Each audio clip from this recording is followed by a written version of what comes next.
All right, ladies and gentlemen, it's another beautiful morning. Of course, it's a new week, and we are back with a new episode of The Reality Kenya. My name is Simi Kenya. Of course, as usual, we are live from the Landed Corner with our guest, the Deputy Party Leader of Safina Party, Honorable Wakili Willis Otieno, Piki Ponki. Karibu sana. Disco. How are you? I'm fine, thank you. It's a new week. It's a new week, new challenges, yes, new vision. Yes. One thing that we need to understand, you saw William Ruto forced the affordable housing bill to pass and it became an act of parliament. Yeah.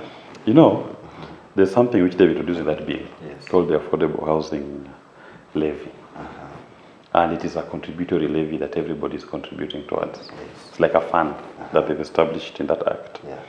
And I want Kenyans to draw a parallel with other funds that have been established by statute, acts of parliament. Yeah. We have the National Social Security Fund, NSSF. Yes. We have the National Health Insurance Fund, Yes. NHIF. Those are funds that people contribute. Yeah. If you contribute in NHIF, in case you need medical services, you present your card. Yeah. If you are up to date, NHIF will pay for you part of your treatment. If you are contributing to NSSF as an employee, when you retire, you claim your retirement benefits. Yeah. Those are funds created by statute. Yes. The housing fund is also established by this Affordable Housing Act. And people are contributing, compulsory contribution. Yeah. You know the difference?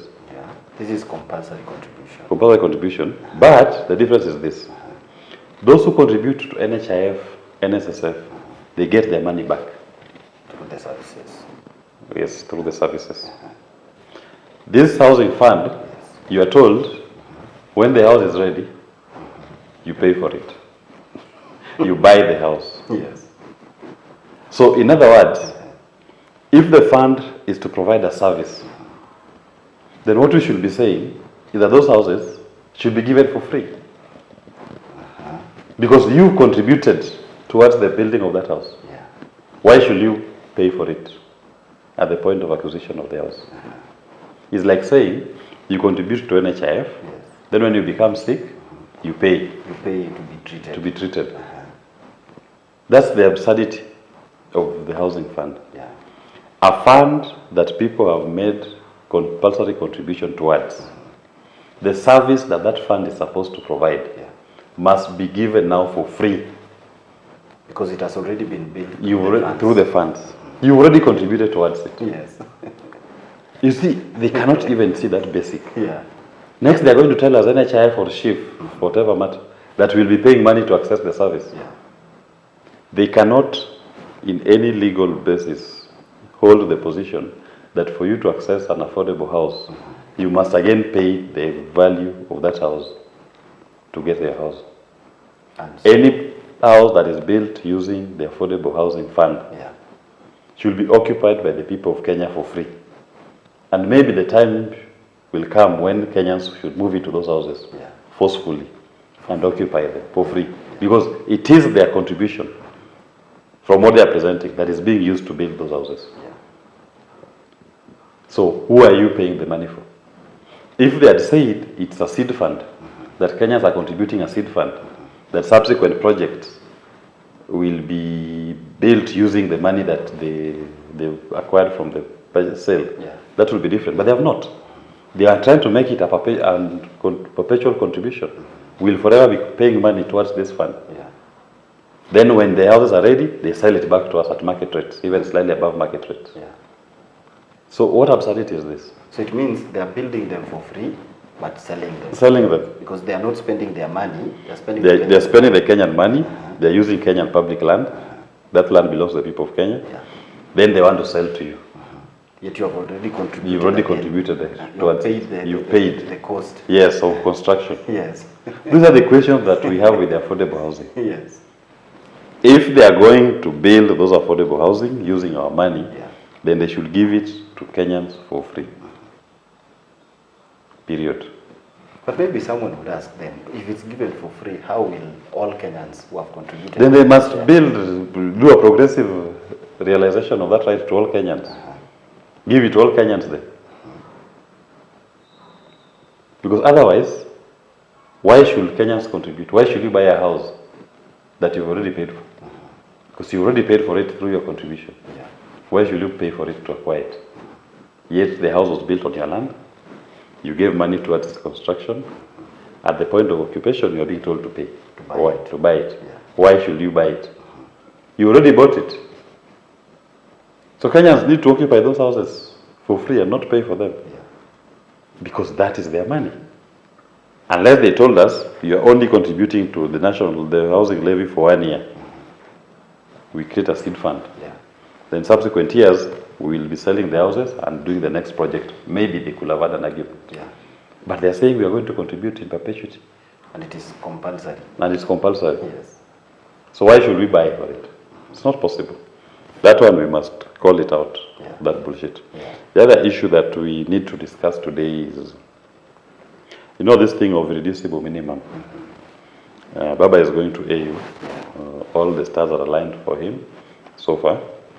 And we keep praying that he gets it. Yeah. And the Luo nation must define what its quest is. If they are not going for number one, then the only reducible minimum, the least they can ask is number two. And it is important that the Luo nation invite anybody who desires to get their political support to give them an offer they cannot resist. Yeah. And in the absence of number one, the only offer that the Luo nation should be open to is the position of running mate, number two. Yeah. And anybody who desires to get that vote, that should be the demand that we make. You give us a running mate, then we can discuss how to work politically together. We cannot be reduced to cheerleaders on the national scene. When, if you look at very different times in our country's epoch, the independence period, it took the intellectual arm of the Luo nation, combining with the Kikuyu nationalists to bring independence. It took again the Luo Kikuyu intellectual firepower and street action to bring back multi-party democracy in this country. Those are facts. Because Moi had turned this country into a one-party state, a dictatorship of sorts. The Luo and Kikuyus came together and fought Moi and they kicked him out. It took again the same grouping in 2002, the coming together of the Luo Kikuyu political caucus. And Baba said Kibaki Tosha. And we managed to kick Moi out and to deny him an opportunity to extend himself through Kenyatta. And it also did take the coming together of the Luo and the Kikuyu nation to bring the 2010 constitution. The new constitution. When Baba and Kibaki after 2008 came together. That is what we are being led with today. So, you know, sometimes I say that you just look at the history of a nation and understand it.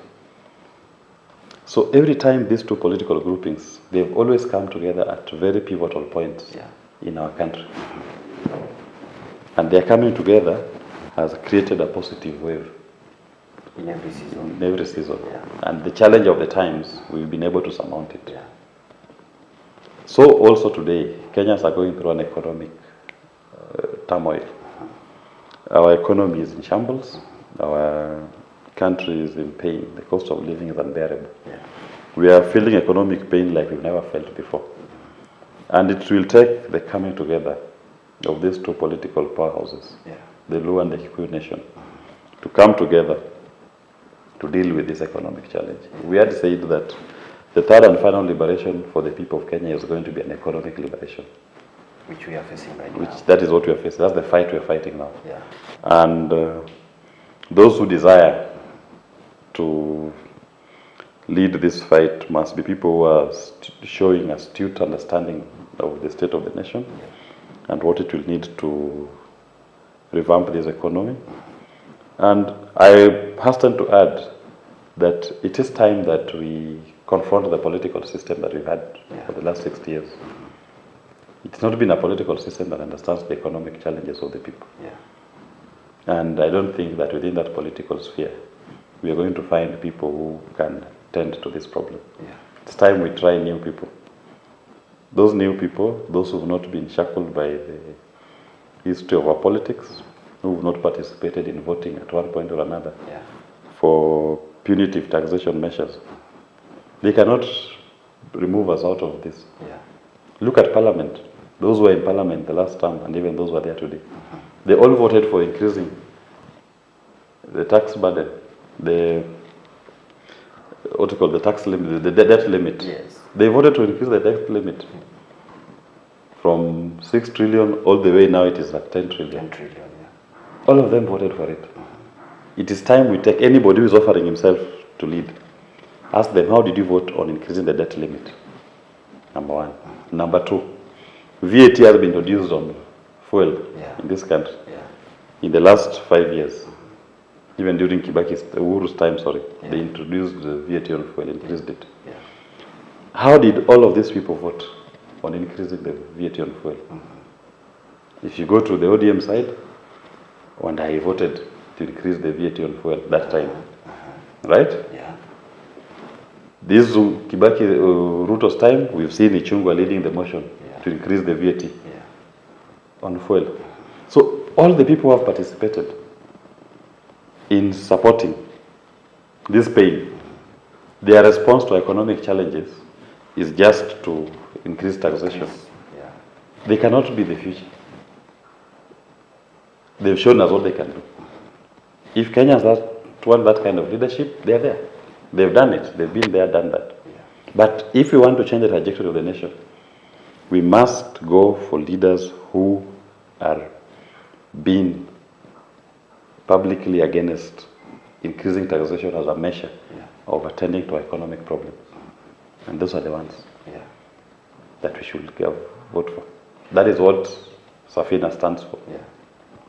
Jimmy Willie ticket stands for the supply side economics. Increasing the tax bracket without increasing taxation. You reduce taxes and you boost production. Then you will increase your tax bracket. They don't understand this. That is not the leadership that Kenyans desire. And this is a conversation that we as Kenyans must continue having. We must start interrogating everybody based on their history, how they voted and what public position they have taken on the issue that have caused us pain in the last 5 years, beginning with the tail end of Uhuru and now Ruto. These two are the same. We always say these two were just the same virus, Corona. One side is Delta, one side is Omicron. Someone would ask, because we've also seen other politicians at the local level, also the Luo nation, also agitating for the same position that you are saying, that any engagement should not go beyond the deputy or the running mate position. So what if we have around 3 or 4 presidential candidates coming for running mates from the Luo nation? Don't you think it's going to cause some disunity or? No. The more the merrier. The more the merrier. Let every candidate give a Luo running mate. Right? Then the Luo nation will choose their best when it comes to voting. We will now interrogate who of these, number one, which partner has the numbers. Then number two, this partner, does he understand the economic challenges of the nation? What is his proposed solution? The Luo you've chosen, they'll also interrogate him. What does it stand for? Does it stand for a united Luo nation? Does it have understanding of economic problems? Is this somebody you can remove the country? Because you're not just removing Luos, you're removing the whole country from this economic malaise. What has been your history? Voting history? Those questions will emerge. And the answer to those questions will chaperone the community to the correct ticket that they should vote for. It will not be that they will split. Look at Central Kenya last election. They had put themselves in a win-win situation. They had chosen their best. It was Gachagua and Martha.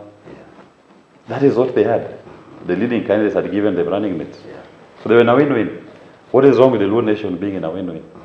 Let Ruto nominate Omolo or Owalo to be his running mate. Let Kalonzo nominate Babu Owino to be his running mate. Let Jimmy Wanjigi nominate Willis Otieno to be the running mate. Then we go to meet the people. It will be a win-win. then we'll be able to compete. Yeah. And we'll now compete on ideas. We've secured the basic. The Luo nation will still be on the table. Yeah. Whoever wins. But they will choose the best in terms of understanding of the economic challenges of this nation. Who can champion that cause of the three that will have been nominated. But if somebody is saying, I'm only going to nominate, for example, Molo to be a CPS, Yeah. I'm only going to nominate Babu Otieno to be the governor in Nairobi, Yeah. then you're giving us a raw deal. We should not have a conversation with you. All politics is local. Why don't you think so? Maybe they start... No. We have an election coming. When that election comes, this is what you want to see. You put your money where your mouth is. Yes. Give the deal here. Don't tell us that Omolo should be PS. Yes. If you love him, that is so good, make him running mate. If you love Babu, make him running mate. If you love Willis, make him running mate. Then we'll see that you mean what you're saying. Yeah. People must walk the talk. Choose your best Luo and put him running mate. Then let the people decide. But I assure you, the people will know, of all of us, who is the one who will be a genuine running mate. Yeah. Who is the one who understands or represents our ideas. Who is the one who means well for the nation and the community. So we get the best out of the three campaigns. Yeah. But you cannot say that you want the support and then you are giving a meager resources positions. Yeah. That somebody can be fired today and is nothing. Yes. Give a substantive political meat. Yeah. This is something that we must discuss openly. I don't shy away from it. Yeah. And we must say, this is our quest, this is our reasonable minimum. This is what we want as a community. Then we can engage politically. Because we are negotiating interests. Yeah. So if you feel that we cannot make such kind of a request, then good luck. We don't deserve you don't deserve our support. Well, why do you think it should not go beyond this when other regions, maybe other regions might have given a bigger support than the Luos, and they deserve the second I've told you, number one, the Luos have always had a candidate for president in the last almost 5 elections. Yes. Correct? Yeah. And they are now climbing down. Yeah, you're asking them to climb down from what they've been running for. So if you're climbing down, so you climb down one step. You don't just fall rapidly. So we are climbing down from running for president with Baba going to AU. Yeah. So you go to the next step, which is deputy. That's a logical request. Yeah. And they'll bring for you the numbers. They'll bring for you the intellectual rigmarole to run a campaign. They'll bring for you songs. They'll bring for you color. Yeah. They'll bring for you jamboree. The vibe. The vibe. You want all this for nothing. I mean, let's be serious. For a PS. For a PS. Yani, we reduce all this for a PS. Yeah. Huh? No. Prime cabinet secretary. Or why? The Luos want to dance for their candidate on the ballot, not the one who is promised a position after.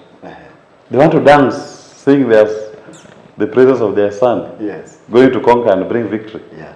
On the ballot. Yeah. You can't get all of this and then you're offering them PSO. No. In fact, the Luo nation have a responsibility to refuse any treatment that offers them anything less than running mate. Yeah. I've told you, we've sacrificed, they've played a pivotal role in every time when this country has faced challenges. Yes, in every liberation. Liberation, they've played a role. So, what is wrong if they ask for it? Yeah. Nothing is wrong with that. And Kalonzo should not, for example, say that he supported Baba, so we should rudisha mkono. When he supported Baba, he negotiated, he bargained. He put his bargain, he was running it. So if we make the same bargain of him, demand of him, is it wrong? Because when he asked Baba to give him running mate, and they bargained and they got running mate. So even as we will ask of anybody, we are bargaining, take president, give us running mate. So it's a bargain, legitimately expected. And the Luo nation should be proud in making this bargain. Yeah. Nobody should try to guilt trip us to feel shy about asking for our interests. No. It's a bargain. People bargained with Baba. Even us as a community, we are okay to bargain with anybody. And we are making our bargain, the reducible minimum, put deputy. Yeah. And when that time comes, do you think Willis will be the best? Of course, of course. I've seen this from very long ago. I've been talking about this position for a very long time. Yes. This is the second year I've been saying this should be our reducible minimum. Yeah. I have a vision for the community and a vision for the nation. The starting point is the community come together to take a common position. Yeah. The nation to come together to deal with the economic challenge. Who else has been talking like this, even amongst the low community? Yeah, who else? Which leader? Which leader has given a path to power? Which leader has even sold or marketed an idea that the community needs to have an irreducible minimum?